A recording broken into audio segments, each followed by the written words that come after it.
So, gentlemen, how are we doing on the logistics? Okay, It's a little tamish. And then you will see here.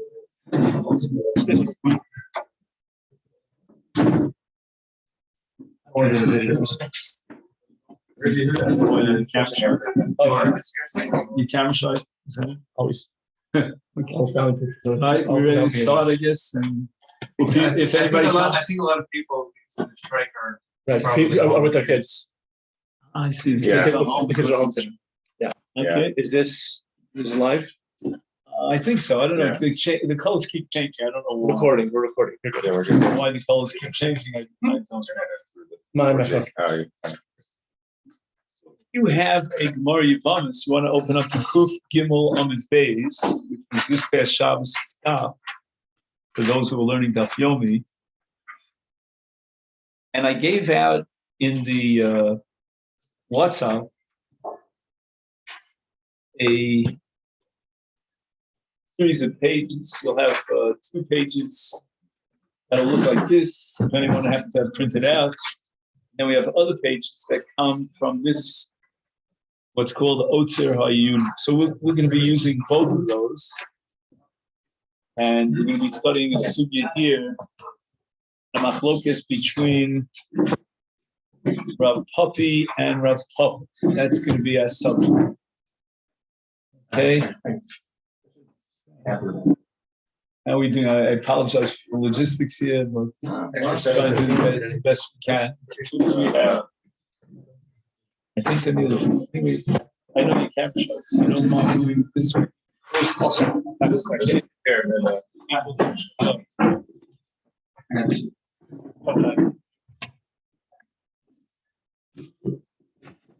Okay, so I want to first express my excitement about being here. And as it turns out, last night we signed the contract, so we should be in the middle of August, about 4 minutes, less than that, on the Dagan. It's Hashem. Hopefully by then the logistics will improve. In any event, if you take a look on Kuf Gimel Amid Beis, you'll see a Tosas Bima Maskal Kevon, and if you move across to the Gemara, you'll see a statement of Rav Papi. And then the Gemara is going to quote Rav Papi. So, I'm always juggling the time constraints. So sometimes I'll read the Gemara straight. Sometimes I'll hope that you read the Gemara. And I'll just highlight the Gemara. But what is the machlokes that we're about to learn between Rav Papi and Rav Papi? Rav Papi is of the opinion that if you have a sandal hamuchlot, okay, so we're going to try to explain that concept called sandal hamuchlot.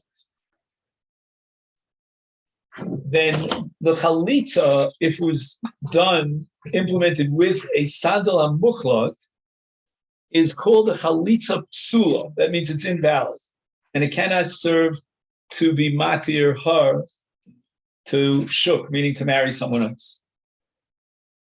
What is a sandal hamuchlot?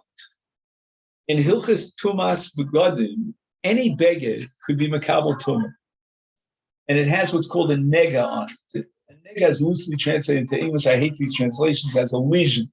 Okay, and what happens is on the first round, the Kohen examines the lesion, he examines the nega, and he determines that it could become a full-fledged nega. So he does what's called hezger. I guess in our contemporary seger language is to quarantine. So we're going to quarantine this beged, and then after 7 days the Kohen comes back and he's going to again examine the nega. If he finds that the nega is pasha, which means it expands, then it becomes muchlat. The Kohen declares muchlat. Now, what's the law of a beged hamuchlat? Sreifa, it has to be burnt. And Rashi says over here, chalitzasa psula, which is about 15 lines down from the top, He says, Muchlat chalitza psula dilisreifa koi, right? So it's designated for sreifa. Biananchi ura beina. With regard to a sandal shel chalitza, we require a shiur. Okay, this touches on the whole concept of shiurim, which is a sugya at the beginning of Masechet Eruvin, shiurim. Now, what is the shiur? We know of shiurim like kizayis, kibetza. We're familiar with shiurim like gimel tefachim or one tefach. These are all familiar to us. But what's the shiur of a sandal for the purpose of chalitza? And Rashi identifies it as chofe es rov ragla. So just on the side, we'll get back to this later. When you talk about a shiur like a kizayis or a kibetza, would you call that objective, or is it contingent or relative or subjective? How would you classify a shiur? Anybody? Objective. It's always objective, meaning you could be old Melech HaBashan, or you could be, a guy my size. It doesn't matter. It's always going to be the same kizayis and the same kibbutz. Now, when I talk about Rashi here and the shear for a sandal, again, I don't want to make too big of a deal about this, but what kind of a shear are we talking about? Is it objective or subjective? Very subjective.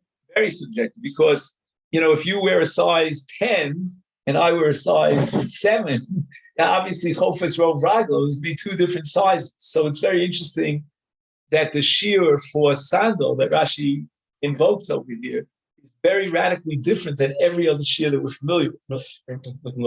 Yes, similar. Correct. So now we have the following. Vahai, these are the key words for us today in Rashi. Ki tuse mechtash shiura. Those are the three words that define and identify this sugya. And literally, kitusa mechta shira means we've broken down the object in such a way that it is lacking a shear. The kituse is sort of like an active power that undermines and vitiates the shear. And Rashi says in the two words that he opens it, dilisreifa kai.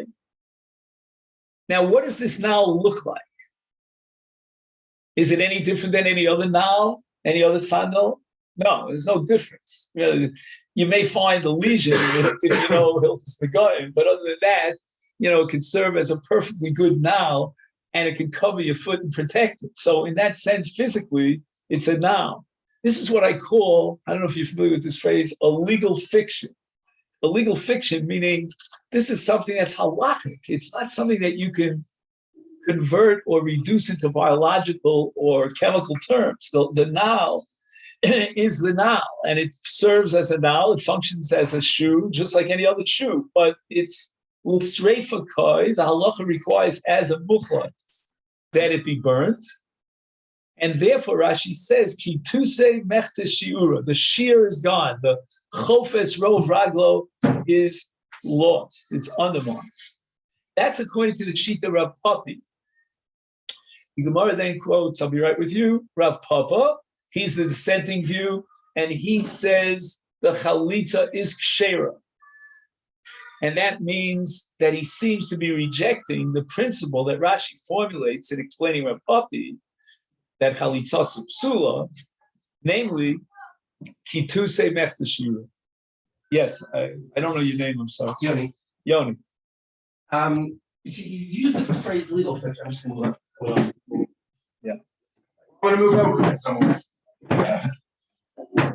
Use the phrase legal fiction, but is it a legal fiction in the sense that some of the other things are, or is it more like anticipating a future state? Right? In Karbonos, often the parallel phrase is going to be called Alman Sarov Kusarov Dami. Would you say that that's a legal fiction, or that's a maybe leave out the word legal fiction? What I meant to say is it's a halachic category that doesn't have a physical component to it. Many legal categories are legal. They're not physical. And in halacha, you see this all the time. That's why in halacha, we very often differentiate between what's called a din and a metzius. Here we're dealing with kituse mechtachira as a din. It's not burnt yet, but since it's got to be burnt, it's designated for burning. Therefore, its halachic status changes. And in Mitzvah Hashem, if we have time at the end of the shir, I'll try to say 5 minutes. I think it has also, in a sense, a moral implication. So now we have machlokes between, let's again summarize, between Rav Papi and Rav Papa. Rav Papi maintains that you're lacking a shear in hechsher sandal for chalitza. The chalitza is psula, and the reason for that is because of kituse mechta shiur. There's no shear. And why is there no shear? Rashi says because l'sreifa koi. It's already muchlat and it requires streifa.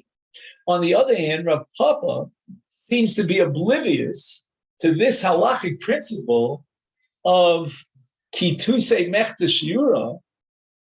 Alternatively, he might accept kituse mechta shiura, but he sees this case as an exception to the rule. So just keep that in the back of your mind. Now the Gemara asks the following question. Masechet, I don't know if you'll find it in the Gemara, and the Gemara says the following. With regard to a bias, there's also what's called nigei batim. Now in nigei batim, once again, we have the same parallel differentiation between a musgar and a muchlat.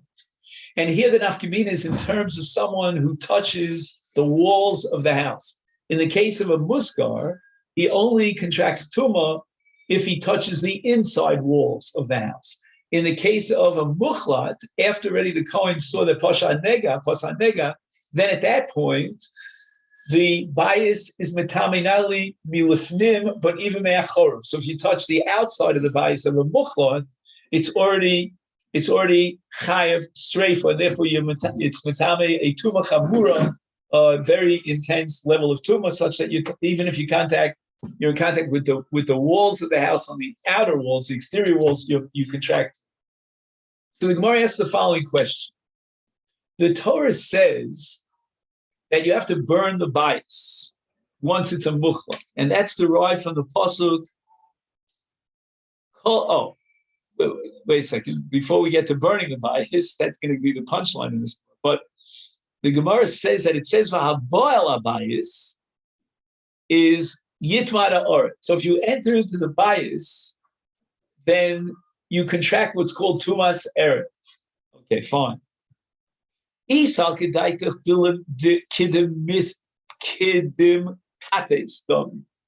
It's already kasus. Kasus means it's broken down.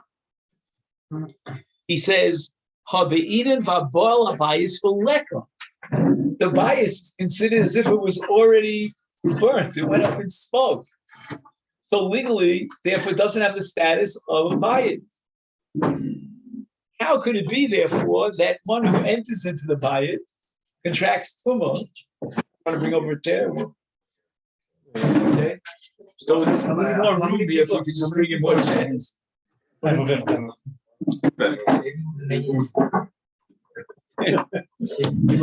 I apologize for this, but it's honest. So if anybody wants to sit here, we have an extra channel stand, which is makes it a little A whole other one. Three more times, four times. It's like the getter of Eretz Yisrael dictates for Yisur. So Daniel, if you don't want to sit here, we'll get one more. All right. We're okay. Jeremy, next time you'll invite us to your house, I'll take you up on the offer. Once we're here, already.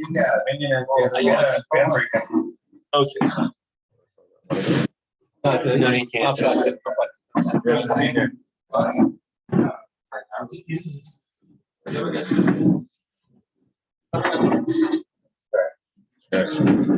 So again, let me just go over the last point. If we assume that we apply the principle of kituse mechta shiura in the case of tumas negoyim, whether it's negei batim or negei godim, then how could the Torah say that someone enters into the bias after it's muchla and he contracts tumah? There is no bias. The Torah requires a bias. There is no bias. What's the assumption in bias? Well, it has to have a shame bias. You're right. You're right. You have to see exactly what that means. Does it have to have daled al daled, whatever? But getting back to this point, the Gemara, in order to answer this question, says the following. The Gemara says, Shiny Chasam, the Omar Kra, Vinatats es habayis. Right? The law is that we have to take apart the house, and it's called a bayis. Afilu b'shas netitza kori bayis. So the Torah calls it netitza of a bayis. You are breaking down a bayis. Even though kituse mechta shiura. So if you take a look at Rashi, Dibra Maskil.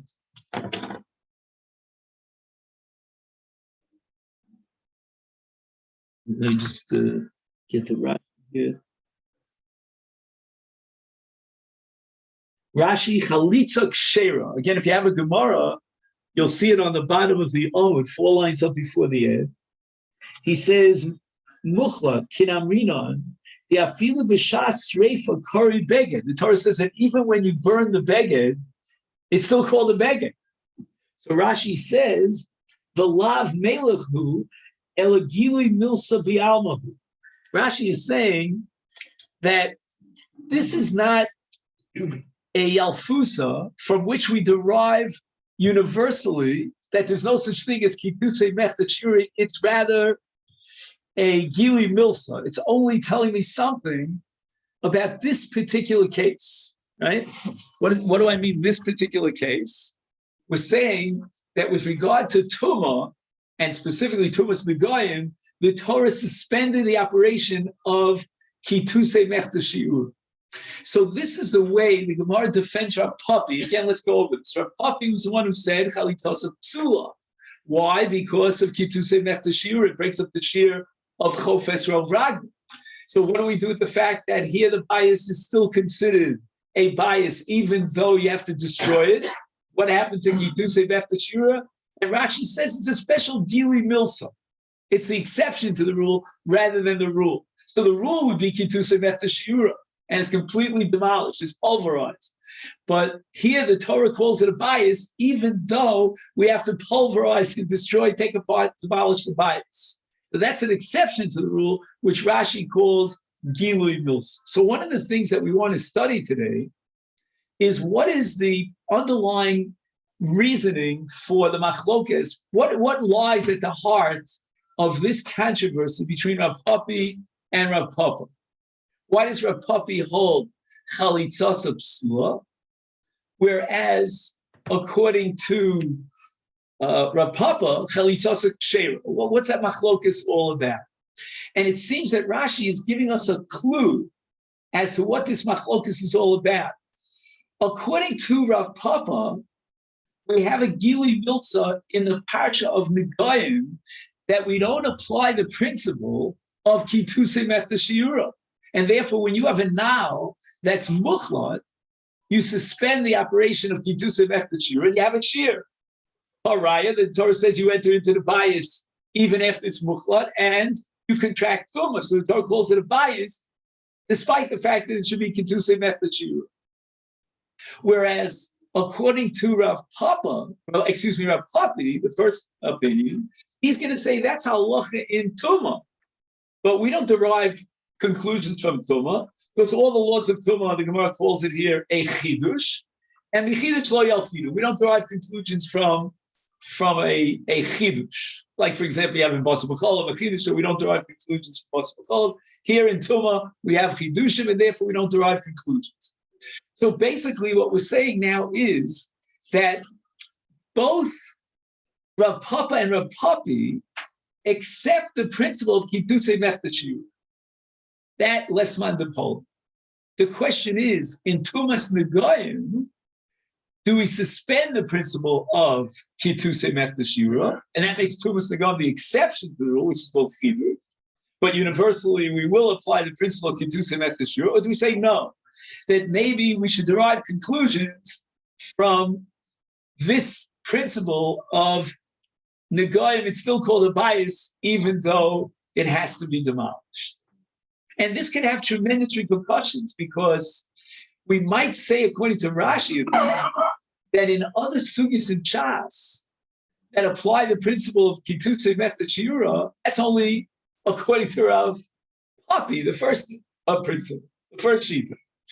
Whereas Rav Papa might have derived a conclusion from the Goyim, universalizing it, and therefore undermining the entire principle of Kitutse Mechta Shiura. I'm very afraid to go down that road because Kitutse Mechta Shiura is a sugya in many places in Shas. For example, and you'll see this on your page, the Gemara in Chulin addresses the question of Kisui Hadam, which means you take ofar, you take dirt from the ground, and you cover the dam of a chaya or an oaf that would shech. And the Gemara wants to know what happens if you have an ir hanidachas, which means that most of the members of that city were, shall we say, seduced or influenced to worship Avodah Zarah. We have to raise the city to the ground, and everything in the city is asur b'hano, you can't benefit from it. And now he wants to take the offer of ir hanidachas and use it for kisi adam. So the Gemara quotes the sheet of Rava that you can do so, and the kisi is fine.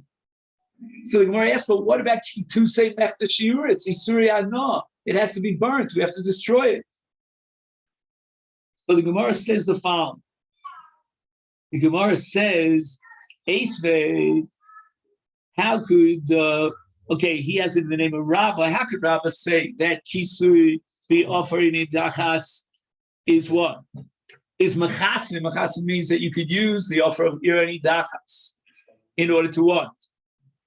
In order to be Machasim Adam and fulfill the mitzvah Kisi Adam, Vamai, how could we apply such a principle? Isuri Anohu, and in Isuri Anoh it means we have to destroy it. And if we have to destroy it, we should apply the principle of Kitutse Mechta Shiura. For example, Shofar Shal Avodas Kol Chavim. And again, we go on and on here. We don't have time to go through the whole sugya inside. But the Gemara says that in Matalo Yatz, so you have a shofar of Avodah Zarah, and it's possible for shofar. What's the shear of shofar? Gemara says the shofar means you could grab it in your fist. It's got to be at least a tefach. Today they produce very small shofars, so it's got to be at least a tefach. And this shofar requires sreifa. It has to be burnt because it was used in idolatry. So we see already that we apply the principle of Kitutse Mechta Shiura. And the Gemara quotes the halacha of lulav. Let's say you had a lulav that was part of an asherah. When Moshe Rabbeinu sends Yoshua to enter into the land, and if I could use the word Palestinians, the 7 nations that occupy the land, they are worshiping idols, and they worship trees. That's in style. That's called an asherah. And now you pluck off a lulav from an asherah tree. You want to use it for the mitzvah of lulav. Gemara says lo yatzam. Why? Because since it's part of an asherah tree, the Torah says v'ashreim tisrufu ba'age. You've got to burn it. If it's a mitzvah streifa, then it's already considered as if it's burnt. If you take a look at Rashi and Chulin, which I have for you on the page, Rashi says kola omed li sarev kisaref domin. Therefore, she urahu de kituse mechtus. So now we have a problem. How could Rabbah get a there's some kind of distinction here that I can't quite follow between an Isser Hana and this principle of Kitutse, Mitzvahs Kitutse Ashira, which is, on the one hand, you don't even need that principle. If something like an Asherah tree has an Isser of Hana, you don't need to get into the principle to say, well, it's no longer a lulav because it's meant to be burned. It's an Isser Hana. I don't need a principle. So that's a different sugya in which we would need hours for, called mitzvah slav lehenos, meaning you don't violate an Isser Hana if you use the object for a mitzvah. So that's not an issue. The Hana per se is not an issue. The issue is the shear. When the Torah says a lulav has to be 4 tefachim high, or a shofar has to be one tefach in length, now if it's avodah zarah or asherah, and the Torah says you need sreifa, so Rashi says it's kisaruf dami. It's already considered as if it's consumed by fire because that's what it's designated for, and therefore you don't have a shear. So what are we going to do with the afar for the kisei adam of irani dachas? And the Gemara gives the following answer. The Gemara says hacha, which is the last piece in that paragraph from Chulin, Kol madim michtas, maili lekisuye. Interesting. We're going to take the offer of irdi dachas, and we're going to just break it down into, let's call it, granules of sand. That's even better for kisi adam. Kisi adam requires that you take the ground and you break it, break down the stones or whatever it is in order to pulverize it and make it into granules. So that normally, when you take something and you apply kituse mechta shira, that's not good. That's thumbs down, because then you're undermining the shir. But in the case of kisi adam, we have a very, shall we say, a very exceptional situation here where kituse mechta shira is a plus rather than a minus. But we see very clearly as we walk away from the sugya in Chulin, and we'll see it in Sukkah as well, that if you have a lulav that was worshipped, it's avodah zarah. If you have a shofar that was worshipped, it was part of a worship of avodah zarah, then we apply the principle kituse mechta shira and lo yotz. What do we? Is there required shira? And then if you say it now. You're asking what was the hava mean of the Gemara? Why did the Gemara think that we should apply kituse mechta shira in the case of kisi adam? It seems that Gemara had a hava mean that it was depending on the dam. You might want to say that the more dam that there is to cover, I don't know. It could be that all you have to do is cover one kizayis of dam, and that's enough. So then the offer has to be enough to cover a kizayis of dam. But you're asking an excellent question. That could also be the case from Papa. Even when there is no requirement of shear, maybe there's no shear. Maybe he's taking it a step further, if that's what they're not saying. Halitza doesn't require shear. Excellent. That's a good point. And that's going to be the approach of the Kesef Mishnah, which we're going to study in Masechet in just a few minutes. But let's just take one step back and see the picture. In the general picture, we see that all over the show, the Gemara accepts the principle of kitutze mechta shira. And that would therefore reflect very well on the sheet of Rav Papi, that if you were choletz with a sandal hamuchlat, then we're going to apply the principle kitutze mechta shira, because that sandal has to be destroyed. And Rashi points out there's a shear in the na'al of chalitza. The exception to the rule that we know of is only kisi adam, because the more you break it down, the better it is and improves your kisi adam. Then we have Rav Papa. Rav Papa says that if you did the chalitza with a na'al hamuchlat, then the chalitza is kshera. And the question is, what do we do with the principle of kitutze mechta shira? And we suggested two approaches. So one approach is that he rejects the entire principle of kitutze mechta shira, and that's based on the fact that the Torah says that habal abayis tamei ad erev, that he enters into the bias even after it's muchlat.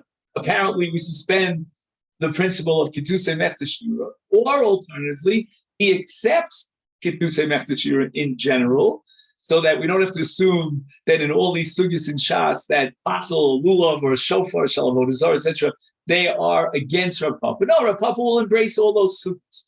But Rav Papa holds that here's the exception to the rule, and that's called in Rashi's language the Gilui Milsa, if you recall. So those are the approaches that we're taking. One approach is that Tumah is the exception to the rule, and in Tumah the Torah says that it retains its shem beged, its shem bias, even though it is designated to be destroyed and demolished, but that has no implication as far as other laws are concerned, because Tumah is always considered what, Rabbosai? A chidush. You have that word? So we don't extrapolate and universalize dinim of Tumah beyond the four walls of Tumah. Pardon the pun. Okay. I'd like to study with you the Kesef Mishnah. It's very interesting to me personally. The Kesef Mishnah, as you know, was Rav Yosef Karo. Rav Yosef Karo is sort of known historically as a posek, which certainly he was. Nobody can deny that all of Klal Yisrael accepted the book of the Shulchan Aruch as the final word on Psak. Again, the Ashkenazim have the Ramah, but again, the Ramah is only making comments here and there. The backbone of halacha for all Tfutzot Yisrael is Rav Yosef Karo, but people fail to realize. I'm just giving you a comment here. I'm not trying to prejudice you. that there's another side, almost another face for Rav Yosef Karo, and that's the Kesef Mishnah. And when you're learning the Kesef Mishnah, you're learning Rav Yosef Karo as a lamdan, as someone who analyzes a sugya in the context, of course, in the Ram. So before we get to the breakthrough revolution of Rav Yosef Karo in the Kesef Mishnah regarding a Nal Shel Chalitza, I first want to make you sensitive to what bothered the Kesef. The Kesef Mishnah doesn't just write Chidushim. He's got questions, he's got contradictions in the Rambam, and he's coming to try to make sense and defend the Rambam.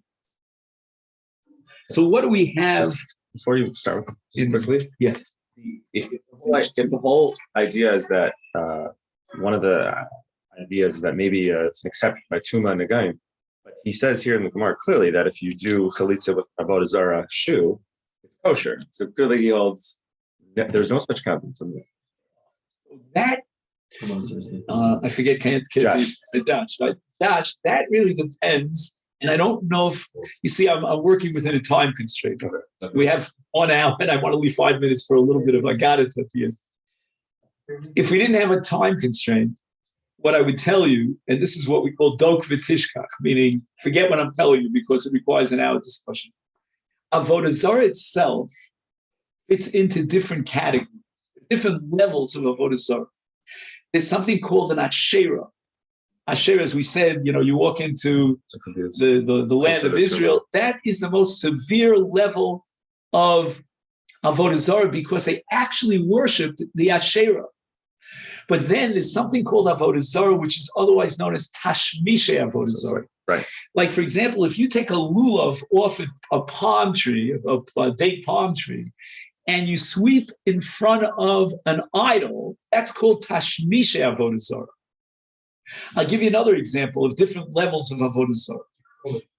You could write this Tikrovet Avodah Zarah. That's the most severe, intense Avodah Zarah, and the highest level. There's a whole hierarchy. Rashi even says you put the shoes on the idol. Correct. That's Tashmisha. That's Tashmisha. So again, I didn't go into that, but you're right. An idol deserves to wear shoes. All right. So that's what they did with this now. Right. You don't worship. And then you could talk about what's called bittul. And that means the following. If, let's say, a Jew owns an object and a guy worships that object, then such Avodah Zarah does not lend itself to bittul. When I say you have to burn it, that's absolute, unconditional. If, on the other hand, the guy has his own Avodah Zarah and it had nothing to do with the Jew, he possessed it and worshipped it, then there's something called bittul. Okay. So as I said, the flip side of this sugya of Kitusei Mechta Shiura, which we might not get to today, is to try to categorize Avodah Zarah under different levels. And when do we apply Kitusei Mechta Shiura? For example, if something lends itself to bittul, like an Avodah Zarah shel Gai, in that case, I wouldn't apply so quickly the principle of Kitusei Mechta Shiura, because then all you need is bittul. So you haven't come to any certain conclusion that you'll be destroying the object, because all you need is bittul. Exactly what bittul is, I don't know. Let's say chip off a piece, right? Okay. So now we're going to look at the Rambam. Now, question number 1. This is always the first question. Did the Rambam accept the principle of Kitusei Mechta Shiura? Does he have it? Maybe every time I learn a Rambam, I should reinterpret the Rambam in a way that, let's say you disqualify a lulav, shel Asherah or shel Nidachas, maybe for another reason. Maybe it has nothing to do with Kitusei Mechta Shiura. Is there any place in the Rambam where he actually applies the principle of Kitusei Mechta Shiura? And the answer to this, which again, we're going to keep it secret here in this room because no one out there knows about this, it's our secret, is there's a Rambam in the 17th chapter of Hilchos Shabbos. And the Rambam is talking about the laws of Eruv. When you set up an Eruv for a Mavui, that's called a Heter Mavui, you need one of 2 possible ways. One is called a,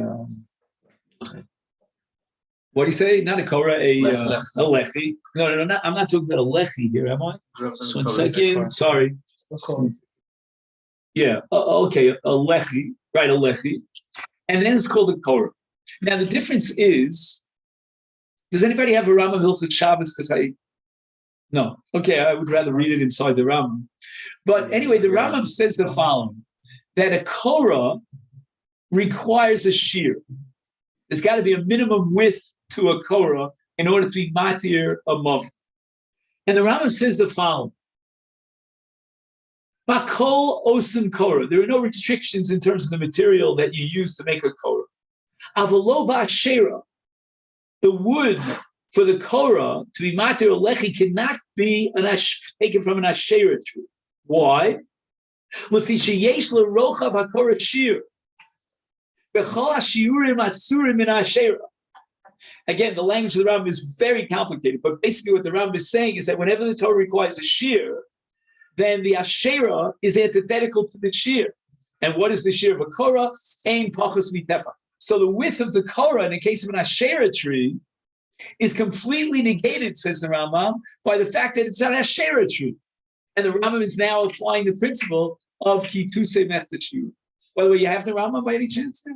I can get on this for you. Oh, okay, forget it. We don't have the time for this. But, okay. Now, watch this, Rebels. We're assuming that the Rambam has accepted the principle of kituse mechtashiur.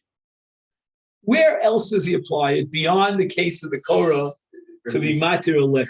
This is your Zion one. Yeah, does it have also the one before that, or just that? Yeah, you can scroll up and down. Scroll it. So okay, just Go hold up there there. and get down. Yeah, You want Allah for this? yeah. We were talking about Allah. You'd give me. You'd give. If you give me, you'd bet. Unfortunately. Yeah. So again, he's talking about a lech. Now the Rambam says, "Vakol osim lechi, afilu isuri hano." And even avodah zarah atzmo, meaning something that he actually worshipped, like an asherah. Im also so lechi kosher. Shall lechi avyo b'kolshu, because a lechi doesn't have any shear, so you don't apply the principle of kitusim ekdush. Go ahead. Thank you so The much. Gemara there makes the distinction whether or not what it is for. Is it for just a simple hecker?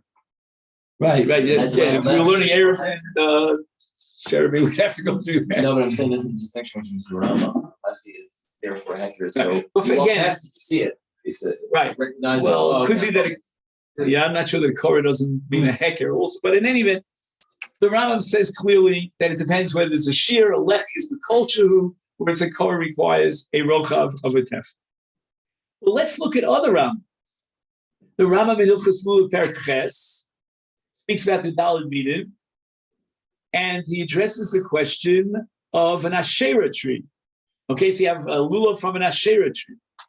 And the Ram writes, Afal Picha Bitlo, Asherah, Mili Avda. Notice he's Mavatal, we're no longer going to serve it. Ocha Hayashal Irani Dachas, Areze Possible. The Rambam says the lulav is possible. But then he says, Lo Yitol, Lechatchilu, Not Al Yotz. So the Rambam is differentiating between the Asherah tree, which is Not Al Lo Yotza, as opposed to Avodah Zarah, which I guess he means Tashmishi Avodah Zarah. And in the case of Tashmishi Avodah Zarah, the Rambam says in Not Al Yotza. Now, it's impossible for the Rambam to be operating here with Kituse Bechta Shiur, even though he accepted it in the case of Korah. And the reason for that is because the Rambam Hilchos Avodah Zarah, Perek Zayin, the Rambam paskins that even Tashmishi Avodah Zarah have to be destroyed. So how can the Rambam be machshir a lulav of Avodah Zarah? Even if you'll tell me this lulav was only used to, as a shibush, it doesn't matter. It has to be destroyed. So that's Kituse Bechta Shiur. The Rambam seems to drop the principle of Kituse Bechta Shiur regarding a lulav.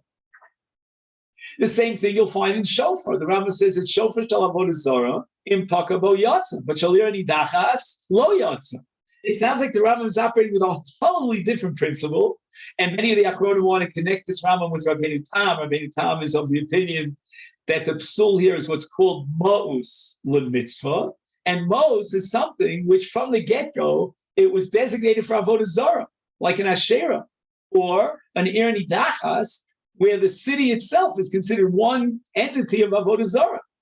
But the Rambam's not operating with kituse mechta shiura, which you would be inclined to think that maybe the Rambam paskin like Rav Papa in that interpretation. Rav Papa rejected Kitusei Mechtashira, but that's impossible because the Rambam himself has codified the halach of Kitusei Mechtashira in Korah in Hilchot Shabbos. Then we get to the Rambam in Hilchos Yibum V'Chalitza, and guess what? The Rambam paskins like Rav Papa, and he says that even in the case of a chalut, right? Because he says sadal amuskar ve'hamuchlat. You see where the Rambam says explicitly the muchlat, and shal avodah zara, which is tashmishi avodah zara. Im chalza chalitzasa kshera afal pitru aser ba'ana. And the Rambam is unwilling to apply the principle of kitusei mechtashura. In the only time that the Rambam passes the sadal shel chalitza is only if it was takroves avodah zara or it was irani dachas. And the Rambam gives you an explanation why in those two cases the chalitza is psula shari eino omeid lahalech bo. The Rambam is not quoting halacha of kitusei mechtashura. And this leads us to the Kesef Mishnah, which is an unbelievable breakthrough. The Kesef Mishnah says the following. He's willing to accept that in the cases of shofar and lulav, the Rambam embraces kitusei mechtashira. Again, we tried to prove that that's not so because tashmishe avodah zara have to be destroyed in the Rambam Shita. But be that as it may, what do we do with a nal chalut? What about kitusei mechtashira? Rashi says you need a shear. What was the shear of a nal shel chalitza? Kadesh yachupo rov raglam. Says the Kesef Mishnah, and this may be what you were referring to before, Daniel, I don't know. He says that afal pi v'imcholza chalitzosik chera afal pi tru aser ba'no aval sandal shel takrovas avodah zara shel ira yidachas o shenas l'milo imcholza bo chalitza so psula sharei eino omed lahal. Well, I'm sorry, I was reading the Rambam. I wanted to get to the Kesef Mishnah, my mistake. He says lo dami lulav v'shofar v'lulav sheyesh b'hem shir katzuv. What does katzuv mean? Right? In our language before, what word did we want to use? Objective. It's objective. Right? There's no difference in your lulav and my lulav, even though you're a giant and I'm a midget. And then he says, v'chi omed l'sreifa michtashira. Right? The whole thrust of kitusei mechtashira is to break down the shear. Well, guess what? That applies very well in the cases of shofar and lulav, which require shear. Uchasev v'shiyura hakatzuv. Avol is sandal de chalitza, the lesle sheer kav katuv, el agadol if he god lo makat if he kat no. Is the he? It's true. The boish, as Rashi says, shehei chofer rov raglo, but kevan shanim roesh u chofer. In the tears again, that phrase I don't want to use it again. But I'm saying, just if you look at the reality of it, it's a shoe that covers his foot. The Amo Shir Katsuv is lo amrina and the Michtas Shiura. We're not going to apply the principle of Michtas Shiura. So this is unbelievable because according to Kesef Mishnah's understanding of the Rambam, our whole sugya in Yevamot is not based on Michtas Shiura, at least not according to Rav Papa. I don't know about Rav Papi, but at least Rav Papa throws out Kitusei Mechtashira in the case of Nal Shel Chalitza. And why? Because Nal Shel Chalitza does not require a shear. All we need is Yachal Lalo, and it's not a shear katsu. So I have here in front of me, which I sent to you on the WhatsApp, an article here in the Otzer Hayunin, which anyone who's familiar with the Masifta, in the back of the Masifta is something called Otzer Hayunin.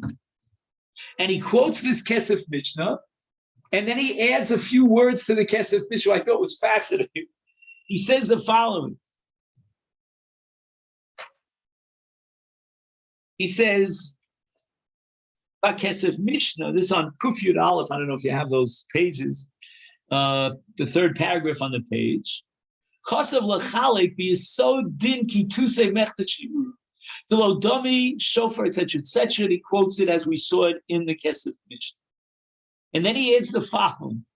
He says, "Afal gav di omed l'sreifa." This now muchlat has to be burned. So what happened to the principle of kol omed l'sarif gesarav tam? that Rashi invokes. He says, Hainu shahoil the ein v'sadol shel chalitza din shiur. He interprets the Kesef Mishnah in the Rambam as saying that the Nal shel chalitza doesn't have a shiur. And then he adds two words, mitzad hachefetz. Now, I'm a little bit of a brisker. I'm not going to apologize for that. But when a brisker sees the word chefetz, what's the flip side of a chefetz? A gavra. Okay, we're all on the same page. So he doesn't mention this, but I think this is what he has in mind in the Kesef Mishnah. What is a shiur? A shear has to be in the chefza. That's not the shear in chalitza. Why? Because he says, "Elagak tzok roy l'shimush shel now, shimush shel now." What's that? The gavra. That's the gavra. The now has to be roy l'shimush. That's not a shear. When the Kesef Mishnah points out that it's not kotzuv, it depends on the size of your foot. What he's trying to point out is that the only reason you need a certain minimum size sandal for chalitza is because you need ne'ilah, right? The Torah says that she has to be choletz after he's noel.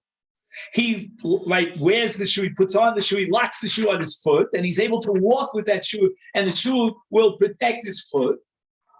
So what if it's a buchla? So what if it's l'sreifa kod? I have it. I have everything I need. You need that it be roy for the gavra to walk on the shoe. Guess what? This now muchot is roy for the gavra to walk on the shoe. When we have a shear in the chefza, like for example, lulav requires dalet tfach with shofar tefach, and a korah for a heter mavut requires a tefach. Then you talk about the chefza. Well, look at the chefza. The chefza is going to be destroyed. And if the chefza has been destroyed, you don't have a shear. That's kintusim mechta shira. But in the shear of chalitza, the Rambam holds, we don't need that there be a shear in the now. We need that the person, meaning the choletz, could walk on that now, be protected by the now. That's not kintusim mechta It's the shira. same as the kisui down. I don't know where the gavra is. Yeah. There's no shear on the chetz. The gav would be the maisa of kisu. There's no shear on the chetz. It's like the reverse on is like where the Reb Chaim makes the distinction of the chametz is that you have to do a mice or that the house is about the thing to kisui adam. The dam is covered. The foot is covered. The dam is machai Nothing you have to kisu, cover the foot. and there's or you no need to shake the shear. wall It's up. just get it covered. Yeah, you need to shake the low. Here, you need the blood covered, or you need the foot covered, and therefore, if she's able to take something off. I want to share with you something that I found. Anybody familiar? This is a photocopy of a book called Rishimos Shiurim by Rabbi Heshi Reichen. And these were notes that he took during Rav Soloveitchik's classes. And this is in Sukkot. What do you say? Rav Shechter's notes, not his notes. I don't know. A lot of it is my notes, by the way. He comes to me all the time to borrow my notes. Anyway, let's leave that out. So he says the following. Caution. Lama lulav shal tashmishe akum, a lulav that you use to sweep the floor before the idol. Kosher. Right? The Rambam Paskins, it's kosher for the mitzvah. Hari mitzvah le'abdom. Right? And he invokes the Rambam in Hilchos Akum that even tashmishe mitzvah require destruction. You have to be ma'abed. The Rambam's language in the 7th chapter of Hilchos Akum, mitzvahs hasei li'abed avodas kochavim u'misham sheva. What happened then? Tiki to say michtei shiura. B'Shabbos gabi shir korah. Shelo kipisko b'lechi. Sover Rambam. She gam b'tashmishe avodas zara. Okay, that you have to be medayik in the Rambam. That requires a lot of reading. I'm reading Kituse Mechta Shiura. So why shouldn't the Rambam in Lulav apply the principle Kituse Mechta Shiura? So I don't know if the Rav was aware of this Kesef Mishnah, but listen to what he says. Liyashe v'shitas Rambam shelo pasal Lulav shel tashmishi avodah zara mitam Kituse Mechta Shiura. Even though the Rambam holds that tashmishi avodah zara have to be destroyed. Kilagabe Lulav. Listen to this. So ver Rambam, Shalo Karashi, She'ein Hashir Shalo Din Bechefza. That the shear of Dalit Tfachim in Lulav is not in the Hefza. El Avishir b'Maisa Mitzvahs Hagavim. The royal in Aneabu. If we need Nanuim. Again, it has to do with another famous shtickle Torah of Rav Soloveitchik, the relationship between Ulakachta, meaning the Agri Nafike, and Nanuim. Rav Soloveitchik always held that in the Rambam Shita, Nanuim is an integral part of the mitzvah of Shofar, and of the mitzvah of Lulav. And I point this out to you because if you have about 20 hours, learn the Mishnah Berurah on Nanuim. There are like 18 different shitas on how to do Nanuim. That's why any shul you'll go to, you look around, you see 5 Jews doing it 16 different ways. But the Rambam seems to assume that Nanuim is an integral part. The shear of Lulav, says Rav Soloveitchik, is because we need royal and Nanuim. It's a din in the Gavra, so the Gavra could fulfill his mitzvah Nanuim. So there's no Kitus Nechta Shiura. I don't know if he saw the Kesef Mishnah. I can tell you, I was 5 years in the Shir. He never looked in the Kesef Mishnah. Not that he had anything against the Kesef Mishnah. He just didn't want to be, incarcerated by the chiduchim of others. But it's mamish the Kesef Mishnah. What the Kesef Mishnah says about a Nal Shel Chalitza, Rav Soloveitchik is saying about a lulav, the shear of chalitza, of now, according to the Kesef Mishnah, is not in the chefta. You need that the gavra be able to walk around and cover his feet. That's called the ilah. And the shear, according to Rav Soloveitchik, of dalit fachim and lulav is for the purpose of fulfilling nanuim. Again, you have to go through all Talmudim. For example, the shear of an esrog is that it should be enough that, if you grab onto it, it's what's called minkar likichasa. Like, let's say you have a very small esrog. I don't know if you've ever seen an esrog that you could actually cover with your hand. So that would be possible. So Rav Soloveitchik is going to say, because it's not royal lekicha. You can't make it a lekicha on something that's not minkar. You need minkar lekichasa. So it's not a shear in the chefza of the esrog. So according to the Rav, the reason why Shalashera is possible is because that's nias. Correct. You're going to have to introduce other din. Even if the Shera is mutal. And even if it's muvutal. Because it was designated from the get-go from Haviyaso for Avodah Zarah, or because it itself was worshipped, as opposed to Tashmichi Avodah Zarah. So that's a different kind of a psul in Lulav, and maybe even in Shofar. Again, you have to know what's the psul of Kitusei Mechta Shiura as far as Shofar is concerned. And he says the following, listen to this. And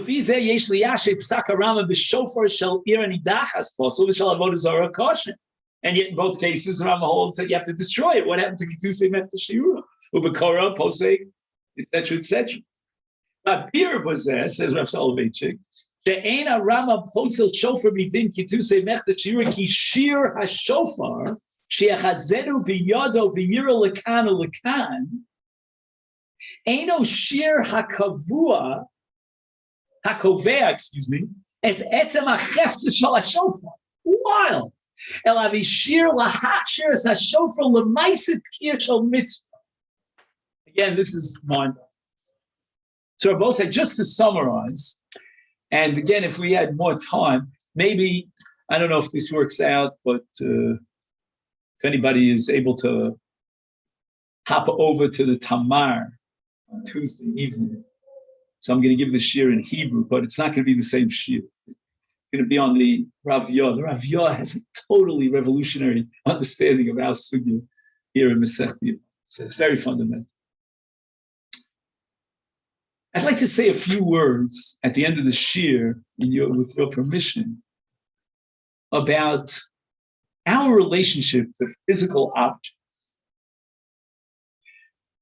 Sometimes I don't think we give attention. Like Yaakov Avinu goes back al pachim ketanim. I mean, what are these pachim ketanim? What are you going to sell it for? If you had an auction here in Dagan, who's going to buy pachim ketanim, used vessels? But apparently, anything a person owns and possesses is given to him for a purpose.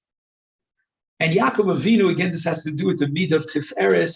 Yaakov Avinu combines all physical objects and sees every object as being granted to a person and possessed for a purpose, elevate the object. And what that means is that every object in the physical world, although it's a secular object, it's mundane, I'm not talking about Hegdesh, but nevertheless, it can be designated for a mitzvah. You can take what we call the pneumius of a physical object and connect it on high to the Ribono Shel Olam. And that's what we do with a mitzvah. And on the other flip side, we have Tumah and we have Isur. And once again, the Chefza is being misused or abused. And once again, we have many different madregos of abusement of the Chefza, how far it is from the Ribono Shel Olam. You can talk about this level of Tumah, that level of Tumah, Avodah Zarah of Tikroves or Asherah. You can talk about Avodah Zarah of Kashmishi Avodah Zarah and so forth and so on. There's an entire gamut of different levels. And I think that Kituse Mechtet Shiura means the following on a philosophical level. It's my own gedank, that maybe when you look at an object as having the potential to be used for the service of Hashem, of connecting the pneumius of the object on high, there's got to be some chashivus to the object. You want to take it in front of the Ribono Shel Olam. You want to take a lulav, and Chazal say that the lulav is ritu. Nanuim and lulav is a very high holy experience. Then what is that lulav? Is it Avodah Zarah? Is it Tikrovetz? Is it Tachmichim? It's Kituse Mechta Shiura. I haven't burnt it yet, but it has no chashivus. This is designated to be burnt. And such a thing cannot be used for a mitzvah. And that's the idea of a shear. What is a shear? A shear in the object tells me that less than this, it's too small, it doesn't have chashivus. Don't designate that for a mitzvah. But once again, there are going to be so many different levels. And I mentioned this to you today because of Parshas Korach. Where did Korach mess up? Korach was brilliant. Chazal say great things about Korach. He got jealous and he was very full of himself. He thought, my das, my understanding is superior. And therefore he went ahead and he interpreted the halacha and the Torah the way he thought he would interpret. And then he made a statement, which is very profound. He called ha'eda kula kedoshim, v'lo matisnas. Kol ha'eda kula kedoshim. Korach made a fatal mistake. We have to be very careful. Just like in objects, there are different levels and different chashivas. So too in a person. So too in the sanctity of a person, the kedusha of a person. You're making a grave error when you think it's all equal. We're all on the same level. We're all a talis shekula tcheles. And therefore, we don't need an extra chut of tcheles to patter up this beged. No. That's wrong. Every single person. And I would say not only every single person is on a different level, but every single action that we do. We're not the same now as we will be in 5 minutes from now. And the mitzvah that we implement today is not the mitzvah tomorrow. Hopefully we improve our mitzvahs. We climb the ladder and ascend closer and closer to Shemayim. So Korach, don't you understand that you should accept Moshe and Aaron? Their level of Kedusha is beyond your comprehension. As great as you are, you're not worthy of shining their shoes. And in every generation, the Jewish people are blessed with those great tzaddikim that have a Kedusha that's on a higher level. Yiratzon His will, that each and every one of us could use every opportunity with every object that we have on different levels to avoid tumah, chas v'shalom, and to use it to uplift us, to uplift the object, come closer to Hashem, and to stand in awe of those greats who will teach us what Kedusha is all about. Ken Yiratzon. Amen. Thank you so much. Hey, we kept it on. Getting the hang of it. Does this time in general work for everybody? It's like 8:30. Yeah, I mean, we have to do something about the location. I heard you have a. Especially in the summer. Right.